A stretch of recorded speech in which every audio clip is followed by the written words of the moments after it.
Welcome to Smoke and Mirrors, the podcast that cuts through the noise of the many policies and regulations that affect American agriculture. Each week, we pull back the curtain on the programs, policies, and perceptions shaping the agricultural community in rural America. If you've ever felt like something doesn't add up, you're not alone. I'm Jenny, and this is Smoke and Mirrors. Let's make sense of the maze we call farm policy.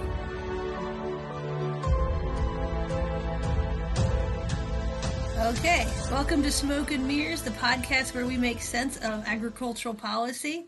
I'm Jenny Ift. I teach agricultural policy at Kansas State University, and today I'm joined by Matt Gammons of North Dakota State University. Matt, would you like to introduce yourself? Yeah, thank you so much for having me. My name's Matt Gammons. I'm an assistant professor of agricultural policy in the Agricultural Economics Department of North Dakota State University. So, in addition to being an assistant professor at North Dakota State, I'm also the assistant director of the Center for Agricultural Policy and Trade Studies, and we do a lot of work, especially partnering with industry groups or private companies that have something that's of interest, maybe doesn't meet kind of the long academic time horizons of we're going to take 5 years and study this. We just want to kind of collaborate on a quick analysis that we're going to look a few months ahead and get something that we feel good about and gives us kind of some insight into policy that we didn't have before. That's something that the center is really good at. And if you have a question like that or a project that you want to collaborate on, you should shoot us an email. All right. Well, thank you so much for joining us. Our goal today, what we're talking about, is sustainable aviation fuels, which is something that I've been hearing about for, I'd say, about 2 years now.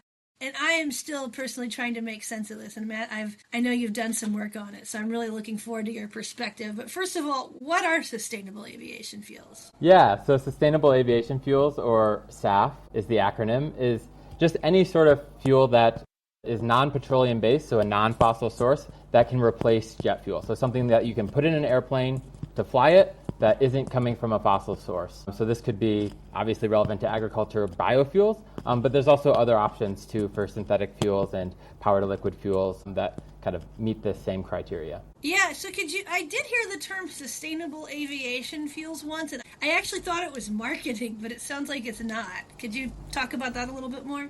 So sustainable aviation fuel, I think, is the more common term. That's what you're typically going to hear. And then synthetic fuels, this is kind of one of those annoying situations where people are using different terminologies for the same thing. So from kind of a chemistry, or if you're a chemist, you might think about biofuels as a type of synthetic fuel because they're produced by humans. However, when we're talking about sustainable aviation fuels and we're talking about synthetic fuels, those are typically electrofuels, also called e-fuels or power to liquid fuels. And these are where you're going to take a purified stream of carbon dioxide and hydrogen, and you're going to kind of chemically produce a jet fuel replacement.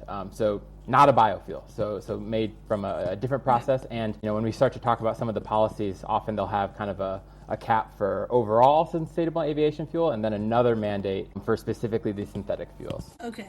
So if I think that you can make fuel either from plants or from petroleum, I'm wrong. It's more than that. Yeah, you got to add at least one more category. So you can make it from plants, you can make it from petroleum, or you can, and it gets a little sci-fi, and this technology is still super early stage, but you can kind of get carbon dioxide from somewhere. You could suck it out of the atmosphere with direct air capture, or you could contract it from an ethanol plant. And then you mix that with a hydrogen that you've produced by using kind of a lot of electricity to produce a purified hydrogen stream. Okay. Yeah, I want to get back to SAF, but while we're on this topic, is there a lot of research going on right now? And who would be doing that type of research on this sort of carbon dioxide extraction to make fuels?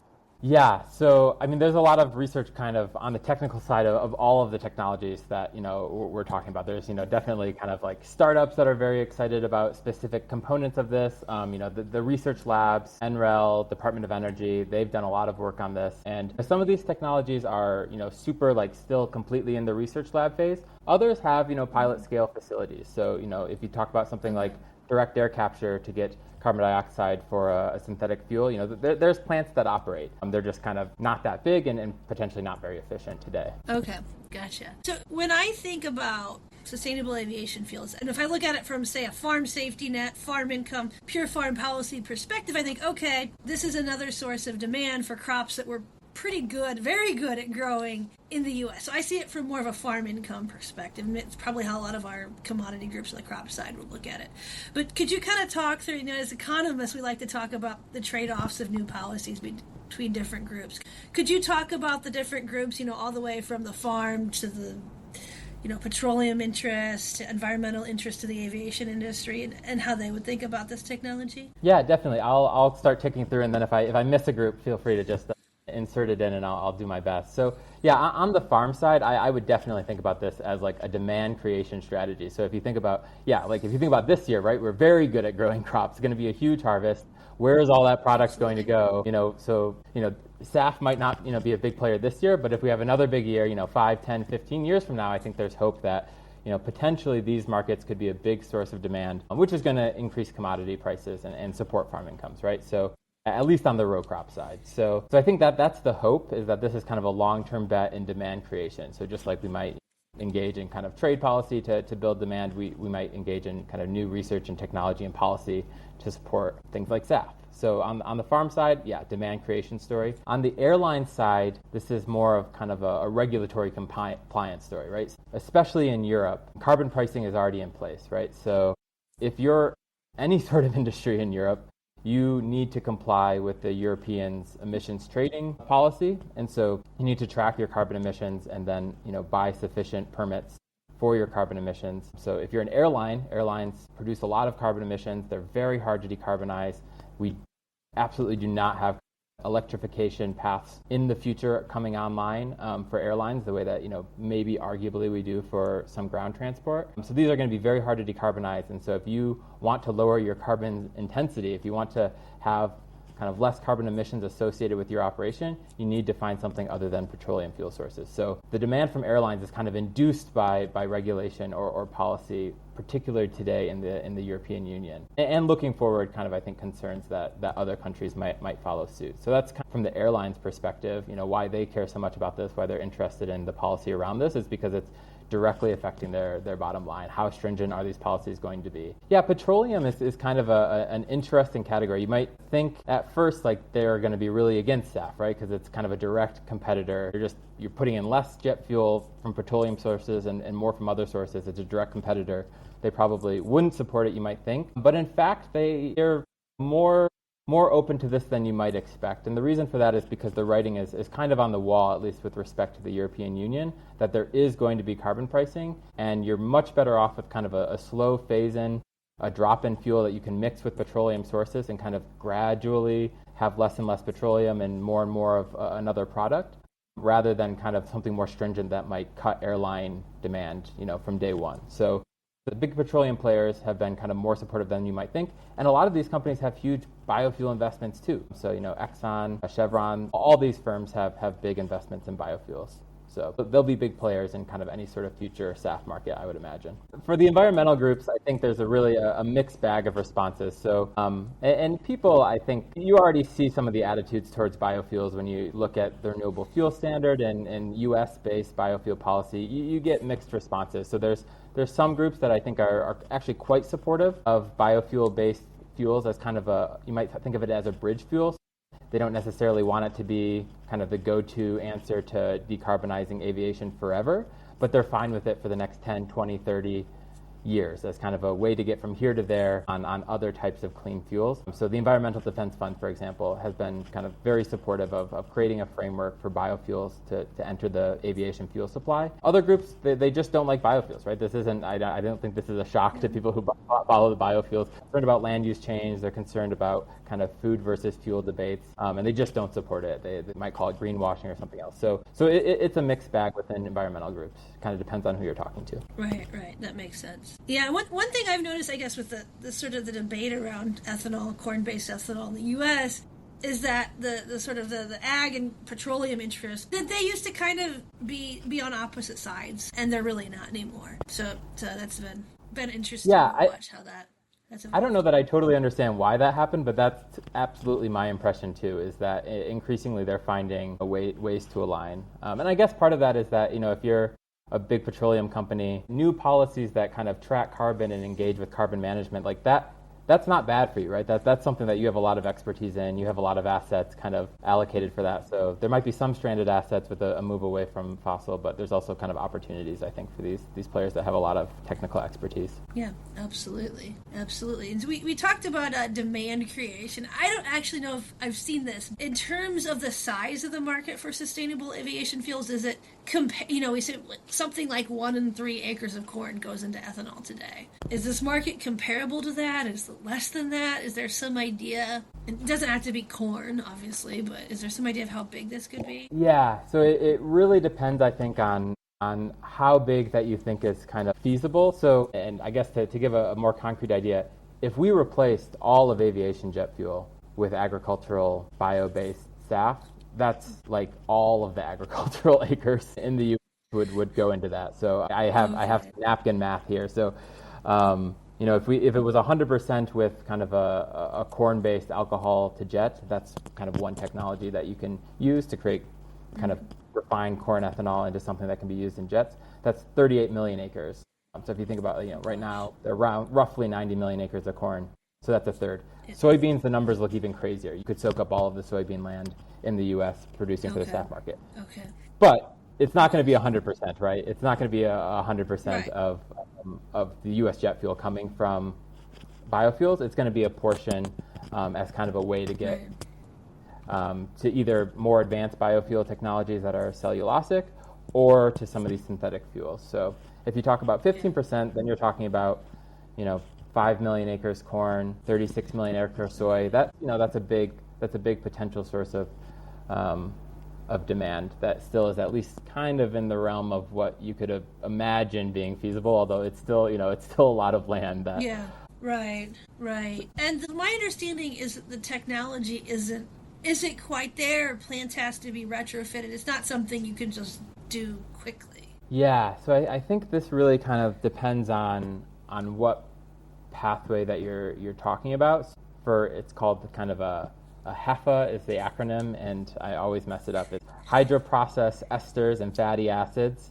So this is things that turn soybean oil, canola oil, beef tallow, used cooking oil into a sustainable aviation fuel. These plants are up and running, right? So these are already being produced. They're selling into the low carbon fuel standard in California. They're signing off-takes with European airports and airlines. This technology is there. Now, it's probably not as efficient as people would like it to be. It's not at the scale that would be necessary if this was going to be like a serious chunk of the aviation fuel supply. And just for context, I probably should have started with this. Today, SAF is almost nothing of the aviation jet fuel supply, less than 1%. Just, it's really a rounding error. But the idea is that as some of these policies get more stringent and there's kind of more pressure put on these airlines to decarbonize, there's room for growth there. So the HEFA process, that's kind of online. That's at something that we might call production scale. Alcohol to jet, there's a new facility opening in Georgia. That technology is somewhat mature at like small production scales. And then there's kind of all of these other more sci-fi, not quite there today, but things that research have been done on, and there's potentially a path forwards. So just across the river, so I'm in Fargo, and just across the river in Moorhead, Minnesota, there's a plan to get something syngas to SAF online in 2030, and that would be actually a cellulosics using kind of woody biomass or corn stover. Okay, so let's go back even further. So biodiesel uses oil. We talked about HEFA. Ethanol is alcohol, moonshine, whatever you want to call it. So which part goes into sustainable aviation fuels? Yeah, either. You have to kind of decide at the facility level, right? I mean, these are very different processes. So you either build kind of an alcohol to jet facility, and then you're going to be sourcing corn, or if you're in Brazil, you'd be sourcing sugarcane, or you're going to build kind of a HEFA facility, and then you're going to need to be sourcing soy oil, beef tallow, those sort of fatty acids. So you build one or the other, and then you can produce sustainable aviation fuel with either. And either process is going to be eligible to receive kind of the U.S.-based incentives. Europe, per usual, kind of has their own way of thinking about these things. So things like corn ethanol, soybean oil that hasn't been used as used cooking oil, those are not going to be eligible for the European markets. It needs to be something that's kind of either cellulosic think about corn stover or sugarcane bagasse, or it needs to be kind of something that's called a waste product. And obviously there's lots of gaming around kind of what is a waste? How do you call something a waste? So that's kind of the European mindset. Now you make a policy, people game it. That's okay. Well, let's get into the sort of the policy side of this. Here, some of the acronyms are pretty mind-numbing. There's an alphabet soup going on for sure. Yeah. And there was something before 45Z. I forget. I try to remember what I need to with these acronyms. But so there has to be some incentive for this to be. If it was just open market, people would not use sustainable aviation fuel. Is my understanding. Is it? That's 100% right. So if okay. without policy incentives, this would not be price competitive with petroleum fuel, and it won't be price competitive with petroleum fuel in 20 years. I feel pretty confident saying. So it needs some sort of policy support. Okay. And as a part of that policy support, there's typically something called life cycle analysis. Or no, what is it? Is it that LCA? Yeah, life cycle analysis or life cycle assessment. Yeah, again, people use... Oh, you can say both! You can say both. Okay. I think assessment is maybe the more common term, but I hear both all the time. So... so an LCA, life cycle assessment. And again, that's because like these policies, part of their motivation, right, is to decrease carbon emissions overall. But you don't just want to focus on the tailpipe, you want to look at kind of all of the emissions that went into producing a fuel source. So growing the product, processing the product, transporting the product, that's a big one. You need to kind of sum up all of the emissions, and then you get what's called a carbon intensity score. And what this is it is an estimate of kind of how much emissions were required for each unit of fuel that you're producing. And that score for many of these policies is like, it's critical. It's kind of the key thing that you need to show that you're eligible to receive these incentives. And it is going to determine how big of an incentive you potentially receive. So this life cycle assessment process methodology, that's what you use to come up with a carbon intensity score. And my understanding is that there's different approaches to do this, and they're debated. Which I mean, obviously there's incentives on the line here, so people care about the methodology. Yeah. So prior to coming to North Dakota, I worked in a private sector firm that did publish guidelines on how to do these life cycle assessments. And kind of partnered with people who were hoping to use these life cycle assessments to get money, basically, through some of these incentive programs. And it can be really contentious, right? Because when you estimate a parameter for one of your papers, there's different ways that you could do it, right? And there's not always kind of like one obvious, this is the right way, and every way else is like totally boneheaded. Normally, there's strong arguments for different types of methodologies, different types of approaches. And then there's a question of, how much complexity do you want to include? How much uncertainty do you want to include? So yeah, just like any modeling exercises, these get very complicated. And when there's lots of money on the line, it can get really, really contentious. So typically, the way that this has been sorted out is you kind of have one model that everyone agrees is like kind of good enough. So you might think about the GREET model. This is what is used by the California Fuel Standard, which is probably kind of the most advanced policy that uses life cycle assessment in the U.S. today, the most mature policy at least. But you still have kind of lots of debates about how to apply that. And actually, if I can get like a little bit wonky on 45Z, Absolutely. So this is kind of the new clean fuels. Well, it's not new. It was created by the Inflation Reduction Act, but it's been revamped under the One Big Beautiful Bill, and it's kind of starting to pick up steam. And one thing that I really like about it is it actually creates kind of these discontinuities. So you get to kind of a certain level of carbon intensity, and you kind of round to the nearest number. And I think economists sometimes think, rounding, that's really bad. It creates all these kind of like gamings around these cliffs. But when I think about it from a life cycle assessment standpoint, I'm like, thank goodness, right? So now we can kind of like get into a box. Everyone agrees that we're kind of in this box of carbon intensity, and we don't have to fight about kind of every single gram of carbon to squeak out a little bit more money. So I think it's actually something that's going to make the policy more efficient to administer by having a little bit less on the line around some of these debates. Yeah, so let's talk more about this 40. Wasn't there like a 42 or a 40 something? There was a 40B, 40B, and then 40B has kind of been phased out. That's in the past, and now 45Z is the new policy. Yeah. Can you go back to when the U.S. started making policy around sustainable aviation fuels, so the 40B and 45Z with the Inflation Reduction Act, and now changes with the, let's call it OB3. It's easier to say, One Big Beautiful Bill Act, or whatever, you call it what you want. But Yeah, I like OB3. That sounds great. Yeah. Can you go through that progression? Yeah, so the Inflation Reduction Act, it's called the Inflation Reduction Act, but it's a climate policy, kind of decarbonization, industrial policy law, right? So there's a lot of incentives, not just agriculture, the electricity, hydrogen, all sorts of incentives kind of aimed at decarbonizing to some degree the American economy. And that's, when you look at the people who supported it, these are, people who care a lot about climate change and kind of decarbonization. So 45B was kind of the initial policy under the Inflation Reduction Act, but it was always intended to phase out and go into 45Z, which is kind of a broader, they call it tech neutral. So any sort of clean fuel can potentially be eligible. It's not just biofuels. It's not just one feedstock. Anything that can be a vehicle fuel that has a carbon intensity below a certain threshold. So you need to kind of get far enough to be in the money. And then as you get cleaner and cleaner, your incentive gets larger and larger.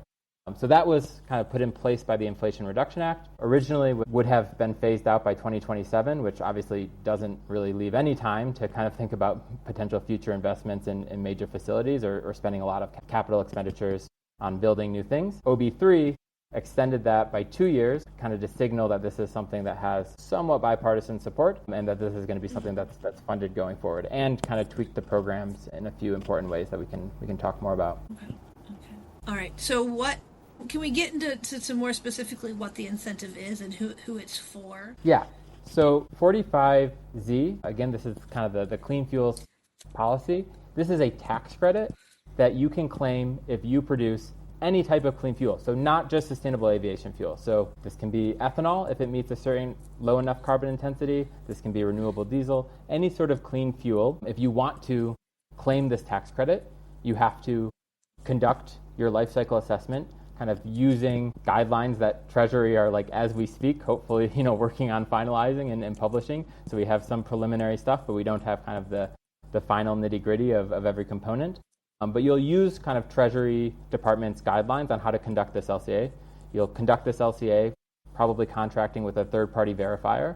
So this is kind of another company that's going to come in, look over your math, look over your facility, make sure everything is above board. They're going to sign off on this number. So then you're going to take that number, this is a verified carbon intensity score. You're going to kind of show it to the government. You're going to show how much fuel you produced, and then you can get this tax credit based on how much fuel you produce and at what carbon intensity.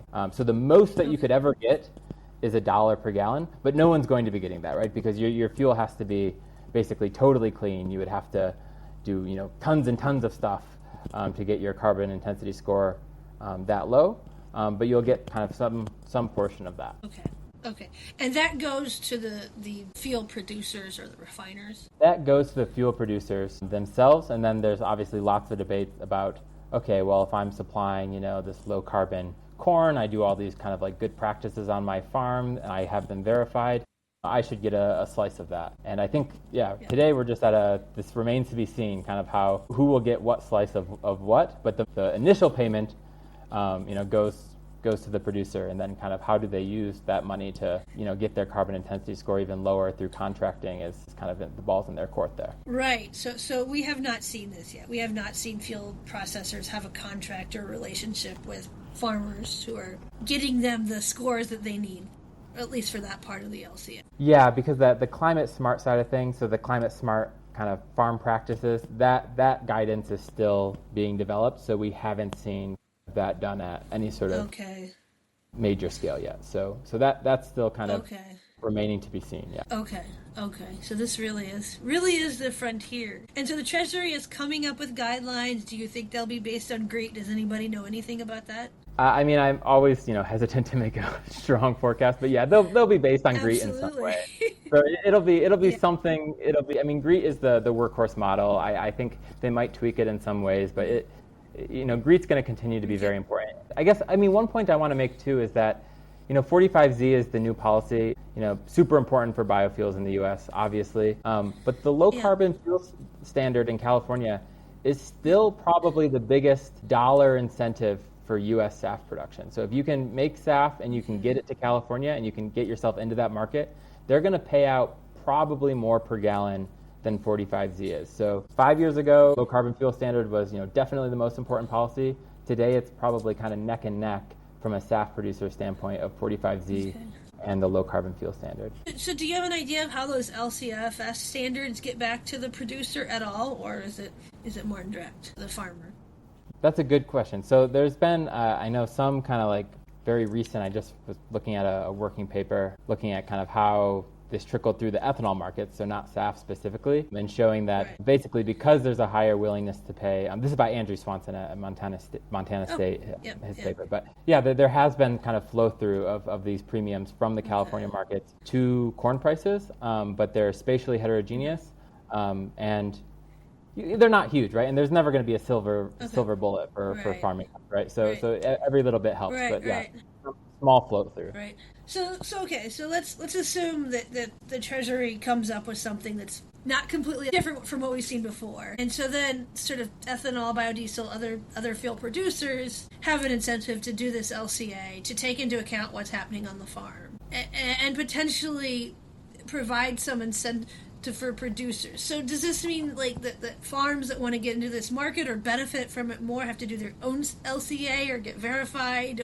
Do you have some idea of, I guess, what that actually looks like in practice and how much it... So I guess the first point to make is that you don't have to be doing these climate smart practices to care about SAF, right? So if SAF creates a big source of new demand, and again, today it doesn't, right? Today it's a tiny fraction of demand, but if it scales the way some people are hoping, that's going to affect the price that you see for your product, regardless of what you're doing on your farm.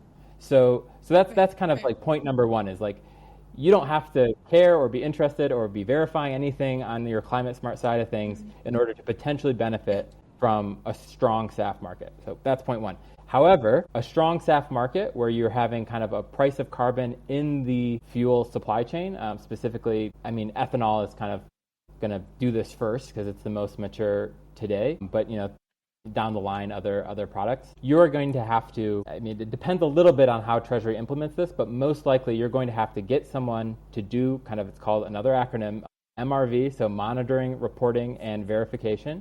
You're going to have someone do that to say, so-and-so did these practices. We have a model that says that these practices in this location are associated with this type of carbon impact. And so then they, now you have the paperwork, and now either contracting directly with, your elevator who wants to supply, an ethanol facility that's going to make claims around their sourcing, or potentially maybe feeding into like an average score that an elevator or even a region would be hitting. You're going to have that paperwork that then justifies you to kind of hopefully demand a premium, right? If you're doing a practice that is going to help someone else get a tax credit, like you should get at least some of that, right? So I don't know what share, but at least some. So there would be on-farm verification. Yeah. Okay, so let me kind of rephrase this to make sure I got it right. So the elevators, they're getting grain, soybeans, whatever, corn from a lot of different producers, and they might have a blend. So they need to get enough verified producers so they can sell to the refiners to get into this market, potentially get a credit. And so a large enough share of that grain is going to have this MRV. It's going to have to be verified to have a certain carbon intensity score. Yeah, so there's different ways that this would play out. So just to give one example, if I run an ethanol facility, and frankly, this doesn't have to be a SAF ethanol facility. This could just be a regular ethanol facility that wants to claim 45Z. Or it could be someone, going for like alcohol to jet. So either way it works. I might want to say, for my tax credit purposes, I want to be able to claim that I'm sourcing corn grain that has this specific carbon intensity or better. And so I'm going to tell all the elevators that I contract from that they better be able to document that they're hitting this spec, or I'm not going to buy from them. Or I might say, I'm going to be willing to pay a premium if you hit this spec, and I'll still buy from you otherwise, but at kind of a lower price. And so then that kind of trickles through the supply chain. So now the elevator has this pressure to make sure that they've got kind of their house in order and got their verification documents to show that they're hitting this spec. And I think one open question in terms of how Treasury implements this is whether they do a mass balance where every elevator themselves kind of needs to be physically hitting the spec, or whether they allow some sort of booking claim, in which case, I don't have to physically have this corn grain that was grown with these sustainable practices. I can just make a payment to someone doing a sustainable practice far away from me and kind of claim their benefits. And there's arguments for and against both of these, but that's I think an open question how the implementation goes. I would put my money on a mass balance approach if I was going to gamble on it today, but it really it is an open question. Right, and there's companies out there, startups that are sort of geared up to run these models and collect the data. Yeah, there's kind of new companies that are coming online to do this MRV, and then there's also, if you think about kind of like the big carbon credit boom of maybe 2022, there's a lot of interest in kind of these payment for practices on farm, and these companies I think are pretty well positioned to get in on 45Z monitoring, reporting, and verification. And it doesn't have to be someone on your farm all the time, right? There's a lot that can be done with satellites or submitting receipts for different products, or even photographs taken by the farmer. There's a lot that can be done to drive these costs a bit lower, so it's not so burdensome. Okay. And could you give an example of what, say, a corn or soybean farmer, sorghum farmer might need to do to get into the place where they could benefit? What those specific practices would be? And again, I know soil type and other things matter, but it'd be good to have an understanding of. Yeah, so I think like the ones that come up most commonly, at least up here where it's a lot of corn and soy, is going to be cover cropping or no-till. So if you plant a cover crop, if you have kind of a no-till or reduced till practice, the models say that has a carbon impact, and you can kind of get that verified, then you can document that you have a lower CI score. There's things that you can do with reduced nitrogen fertilizer application as well, and there's probably some practices that I'm forgetting. But these are kind of the major ones I think that get discussed most frequently. So the big levers, you could say, are tillage, cover crops, and then how you apply nitrogen fertilizer. I would say those are the three big levers. Yeah. Okay. I mean, a lot of farms are doing that, and so if you're doing that, you get credit. There's no does it have to be a new practice? It does not. For 45Z or the these aren't implemented into the low carbon fuel standard. I don't believe. I think they might be working on that. But for 45Z, these do not have to be new practices. So if people are familiar with the carbon credit markets, kind of this word additionality is this big kind of scary word that basically people got kind of, they've been doing these practices forever, and people are just like, no thank you, we're not interested in contracting with you, this isn't interesting to us. But that's not going to be the case for 45Z. So if you've been doing these practices forever, that's great. You would still need to have verification, right? So even if you've been doing it for 20 years, you would still need to go out and contract someone to kind of get your paperwork in order. But no, you would be eligible to participate. But it's ultimately, it's not the government who would be necessarily deciding this, right? It would be kind of the ethanol plants deciding what they're willing to. Right. This if we may kind of digress, this issue of additionality, I've never quite had an answer for it, because I totally, if you're a producer, I've heard, I've been doing the right thing for a long time, it's not fair that I don't benefit. With some of these various conservation practices. As economists, we want to use that sort of those taxpayer dollars to get the most possible gain. And I don't have an answer. Yeah, it comes up an awful lot. I have kind of I have a wonky economist answer, which is that I think of additionality kind of as the government trying to be a price discriminator, right? So we don't want to pay for people who have are willing to supply at a low price or a free price, right? If you've already been doing this, you've kind of revealed that you're willing to do this valuable thing. Everyone I think would agree that it's valuable, but you're willing to do it for free. Yeah. So kind of that if someone has market power, and the government, the regulator typically does, they're going to looking for ways to not pay for that. Separate question of kind of whether that's fair, or if whether kind of in the long run that's going to be something that creates a stable market that works. But I think that's kind of the thinking. I think there's a question of kind of policy fairness here in terms of kind of whether people are unfairly kept out of markets, and that's I think that's just something that ultimately is just there's trade-offs, right? The most efficient policy is not going to be the policy that kind of has a perception of being widely fair, and there's going to be pros and cons. But I think the good news for farmers is that 45Z has gone on the kind of the policy fairness and the ease of administration, which is that no, we're not going to kind of be doing these additionality checks. Okay. Yeah, no, absolutely. Do you feel like talking about indirect land use change?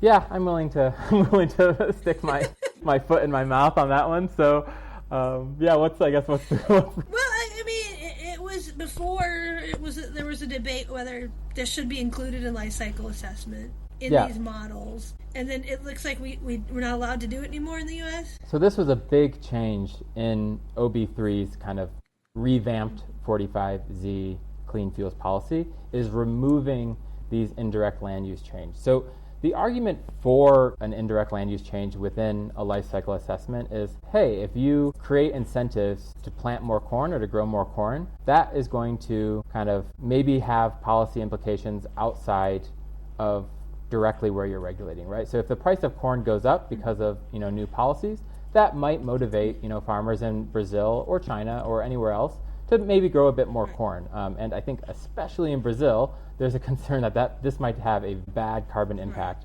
through deforestation. Right. And there's obviously counter arguments and lots of debate about just how big is this effect really removed from the new policy. And so I think the argument in favor of removing it is that basically carbon accounting, measuring this carbon is hard enough already.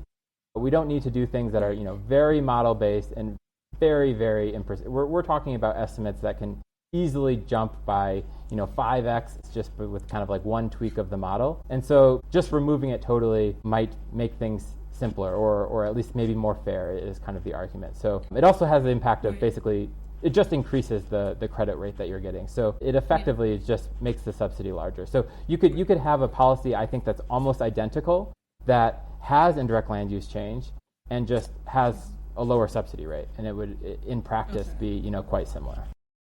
Right. And another change was that the credit only goes to domestic produced feedstocks? Well, for domestic plus Canada and Mexico. So this is, I'm not, a congressional staffer, so I can't, read the minds of exactly, why people thought this was a good idea, but I think there's kind of two arguments for it, and each appeals to kind of different parts of the coalition. So one argument is that, this is a U.S. policy that should support U.S. farmers. And so this is like an industrial policy argument almost, is that, we really want our policy to help our producers more than others. And I guess, our neighbors also can kind of like come along for the ride, especially because there's, so much trade back and forth and, something will be growing on one side of the border and refined on the other. And so we want our policies to kind of help our people.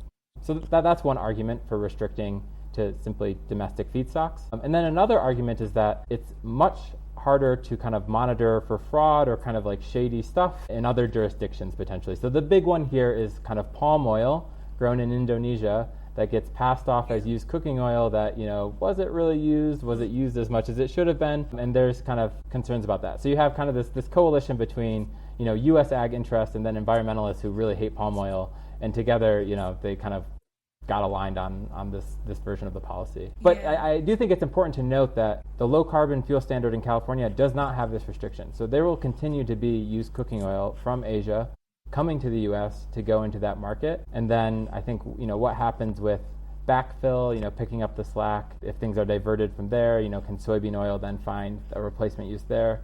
I think that remains to be seen. Are there any dollar figures that you're willing to put on this? Price of a bushel of corn, price of fuel? Is there anything you're comfortable with, even in a range, or are we not quite there yet? Well, I like to play fast and loose, so I'm willing to throw numbers out as long as people don't get me in too much trouble when I'm wrong.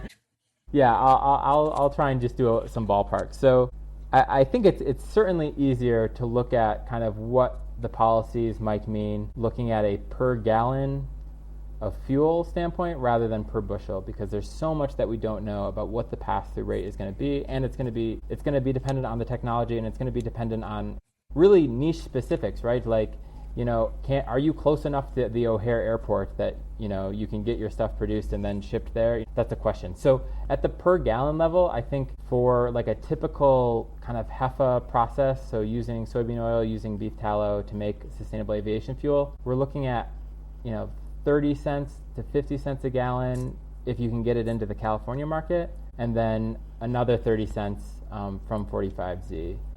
So these are like kind of the ballparks that I've seen. This is like napkin math based on what I can find about kind of the carbon intensity of kind kind of these processes themselves. Obviously, any given facility could have a more or less efficient process that's going to affect that. Can you double dip? You can double dip. So the low carbon fuel standard in California is stackable with 45Z. So you can get both. So what that means is that SAF producers should get their stuff to California. But the key is that you have to get it there. It has to be physically transported to California. You can't produce it in Georgia and then truck it to the Atlanta airport. It has to make it all the way to the West Coast, and then you're eligible for this rate. I think it's kind of worth noting that today, because SAF is such a small share of aviation jet fuel, the California market could soak up all of U.S. production, and it could do that for the foreseeable future. So I think the question is going to be transport, whether it can still make sense to transport it to California. How big of a deal is transportation in the ledger for sustainable aviation fuels, or I guess even biofuels? On this one, I really have to say I don't know. I think we're about to find out. Another way that people finance these operations is with kind of price guarantee offtake agreements with Europe, right? So it's in that case, you wouldn't ship it to California. You would transport it. You would ship it to Europe. So it's not that it's prohibitively expensive. It's just you might have other commitments. If someone's willing to give you a good price floor and you know that this is a guaranteed price, you might be willing to take that certainty, right? Because the LCFS is not certain in the same way, right? The credit value can change, the demand can change. You're kind of dealing with the risks of the market there in a way where a price guarantee might sound pretty good. Back the transport costs to be huge, but I mean, you might have listeners who are shaking their head being this guy doesn't know, because I think we haven't seen yet. Well, it sounds like in 2 or 3 years we're going to have to do another episode and figure out.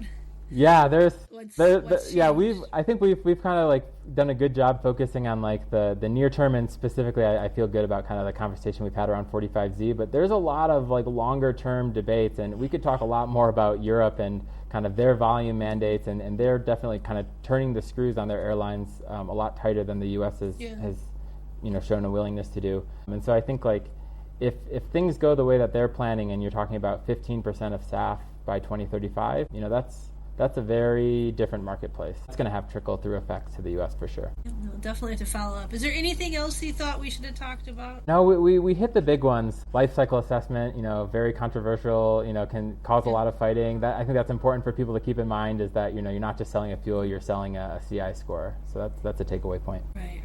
Yeah, last summer I suggested our commodity groups have to figure this out, and that might not be fun. Everybody looked at me kind of funny. Yeah, I guess thinking about a per bushel, if you look at a corn ethanol facility that really went all out and wanted to source really climate smart stuff, there might be 25 cents per bushel to kind of fight over, but everyone's going to have to get paid off out of that 25 cents. Right.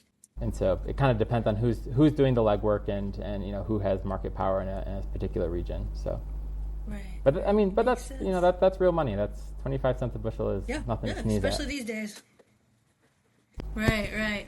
All right. So to be continued.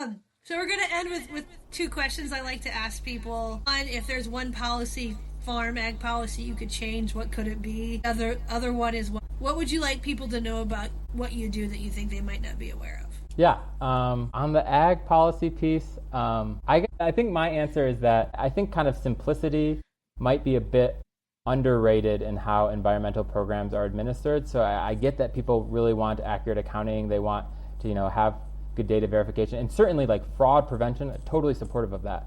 However, I think there's something to be said for a payment for practice scheme where we don't need a super convoluted model takes in lots of soil measurements and has annual soil testing. We can just kind of decide on a fair price for a cover crop through an equip program or something else, and we can just kind of pay at that rate. And then it is the right way to do this kind of by stacking things on the demand side and having kind of a lot of complicated accounting. I think there's payment for practice is underrated, I guess, is my argument. There's really something to be said for just show me that you're doing this thing that I think is good, and then I'll cut you a check. I think that simplicity could make things more efficient. So I can put that as my policy wish.